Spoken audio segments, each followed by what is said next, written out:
حول ولا قوة إلا بالله العلي العظيم. أعوذ بالله السميع العليم من الشيطان الرجيم. بسم الله الرحمن الرحيم. الحمد لله الذي بطن خفيات الأمور ودلت عليه على الظهور. ثم الصلاة والسلام وأفضل التحية والإكرام على سيد الأنبياء والمرسلين طه وياسين مولانا ومولى الثقلين جد الحسنين أبي القاسم محمد.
مرد و زن کے اختلاف کو دیکھتے ہوئے ان کی ذمہ داریوں کو بھی منتقل کر دیا.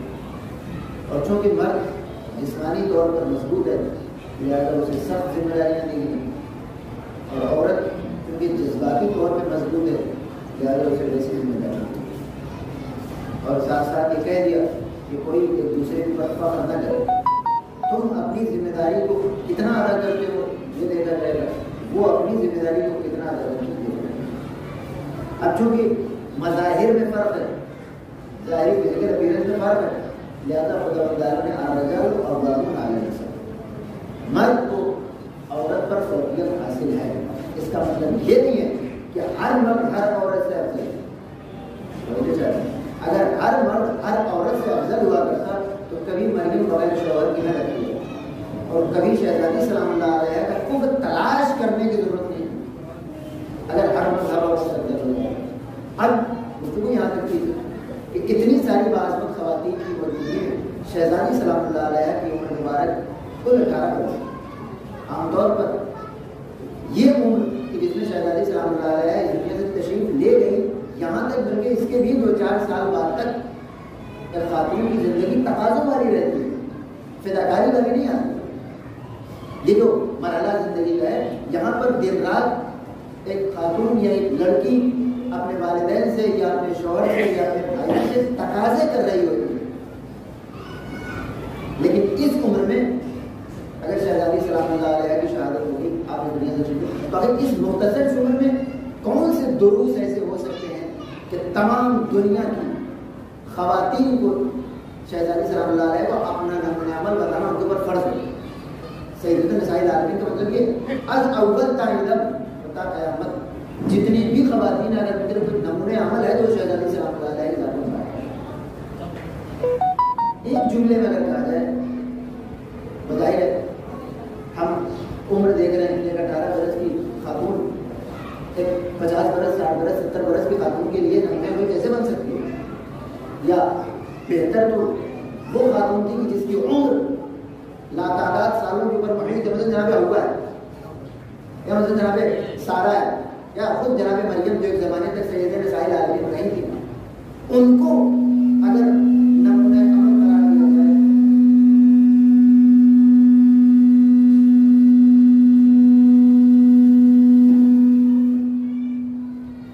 سوال کرتے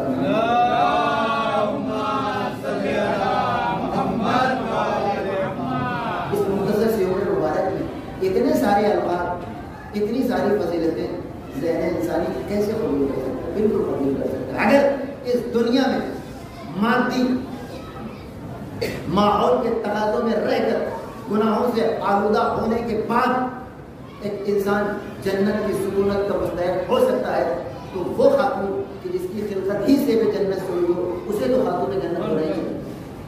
اگر اس دنیا میں رہنے والا ایک گنہگار انسان قیامت کے دن اپنے مومن بھائی کی شفاعت کر سکتا ہے، تو وہ معظمہ کہ جس نے اپنے وقت کے امام کی عبادتوں میں مددگاری کا حصہ اپنا ڈالا ہو، اس کو تو قیامت کے دن شفیع روز جزا ہونا ہی چاہیے۔ اگر معمولی سا انسان جو اسی دنیا میں رہتا ہے، اسی دنیا کی چیزیں استعمال کرتا ہے، اسی دنیا کی ان خواہشات میں ملوث رہتا ہے کہ جس سے خدا بند عالم نے اسے روک رکھا ہے، اس کے باوجود خدا بند عالم کے نزدیک اس کا رتبہ اتنا بلند ہو سکتا ہے کہ وہ قیامت کے دن اپنے کسی چاہنے والے یا اپنے برادر مومن کے کام آ سکے۔ تو شہزادی سلام اللہ علیہ کہ جن کے دامن عصمت پر خدا بند عالم نے اپنی مرضی کا پہرا بٹھا رکھا ہے، انہیں تو اپنے چاہنے والوں کا ہاتھ پکڑ کر جنت میں لے جانے کا حق ہونا ہی چاہیے۔ ایک سلوات پڑھتے پر محمد والا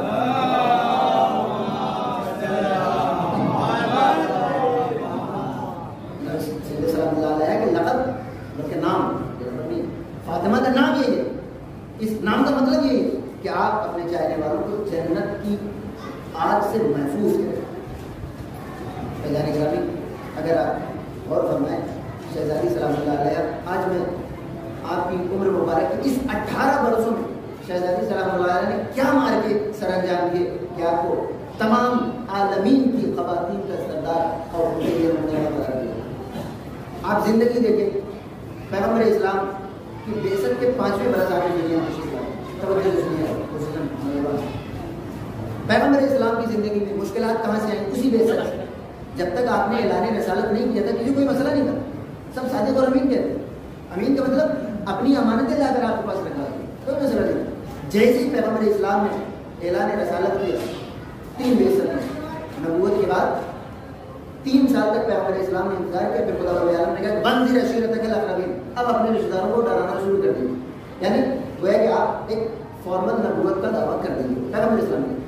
اسی اعلان رسالت کے وقت سے پیغمبر اسلام کے خلاف لوگوں نے سازشیں کرنی شروع کی، پریشان کرنا شروع کر دیا۔ وہ جو آپ سنتے ہیں کہ پیغمبر اسلام عبادت کیا کرتے تھے تو ان کے اوپر اونٹ کی اجڑی لا کر ڈال دی جاتی تھی، یا وہ عورت کوڑا کرکٹ پھینکا کرتی تھی، یا لوگ شاعر محمد اللہ مجنون یا جادوگر کہا کرتے تھے، وہ سب اسی 43 ایئرس کے بعد کا معاملہ ہے۔ جب تک انہوں نے آفیشلی اپنی نبوت کا اعلان نہیں کیا تھا، کسی نے خود پریشان نہیں کیا۔ 43 سال، بعثت کے 3 سال پیغمبر اسلام کی مشکلات شروع ہوئی، اور بعثت کے 5ویں سال شہزادی سلام اللہ علیہ، یعنی ولادت کے وقت ہی وہ ایسا مسئلہ تھا، یعنی ماحول ایسا تھا کہ نہ آپ کے بابا کو کوئی مدد کرنے کے لیے تیار تھا، نہ شہزادی سلام اللہ علیہ کے مادر گرامی جناب خدیجہ کی کوئی مدد کرنے کے لیے تیار، حتیٰ کہ پورا بنی ہاشم کو آپ کی ولادت کے 2 سال کے بعد بائیک آؤٹ کر دیا گیا، جسے آپ شہزادی ابی طالب کے نام سے یاد کریں۔ تو ولادت ہوئی تو آپ نے مشکلات کا سامنا آگے بڑھیے۔ 2 سال کے بعد شہزادی ابی طالب نے کفار قریش نے کہا کہ یہ اتنی آسانی سے ماننے والے نہیں، ایک کام کرو ان کا بائیک آؤٹ کرو، نہ ان سے کوئی سامان خریدے، نہ انہیں کوئی سامان بیچے، نہ ان کے یہاں کوئی جائے اور نہ ان کو اپنے یہاں کوئی بلائے۔ آج کے زمانے میں اگر آپ کو گولڈی کو بائیک آؤٹ کر دے، آپ کسی دوسرے علاقے میں جا کے رہ سکتے ہیں، لیکن اس زمانے میں کہ اگلی منزل 100-200 کلومیٹر کے بعد پڑتی ہے اور گھوڑے اور اونٹوں پہ سواری کی جاتی ہے، یعنی کئی مہینے کی مسافت کے بعد آپ کو کوئی گاؤں ملے گا۔ ایسے میں اگر آپ کا محلہ آپ کا بائیک آؤٹ کر دے تو زندگی کتنی سخت ہے۔ روایتیں کہتی ہیں کہ پیغمبر اسلام کو اور آپ کو 40-45 لوگ شہر ابی طالب نامی جگہ پر، لیکن پیغمبر اسلام اور آپ کے مسلمان ساتھیوں میں اور صحابیوں اور افراد خاندان میں اسلام سے اپنے قدم پیچھے نہیں کھینچے۔ ایک لمحے کے لیے رک کے بات بتاتے چلے، وہ مصیبت، وہ پریشانی کہ جس میں 45 افراد گھاس پھوس کھانے کے لیے مجبور ہو چکے ہیں، اس مقام پر یہ شدید ترین مصیبت برداشت کرنے والی سب سے کم سی شخصیت کون؟ اور فرمایا گیا اگر میدان کربلا میں ہم کیا کہتے ہیں کہ جناب ابی بکر مظاہر اور جناب عباس اور جناب جعفر علیہ السلام، ان لوگوں کا پیاس برداشت کر لینا اتنا قابل تعجب نہیں ہے جتنا اطفال حسینی 3 اور 4 سال برس کی عمر میں بچوں کا اپنی پیاس سے مغلوب ہو کر امام حسین کے سامنے شکایت نہ کرنا۔ اور ہمارا اب آپ سمجھ سکتے ہیں کہ اگر میدان کربلا میں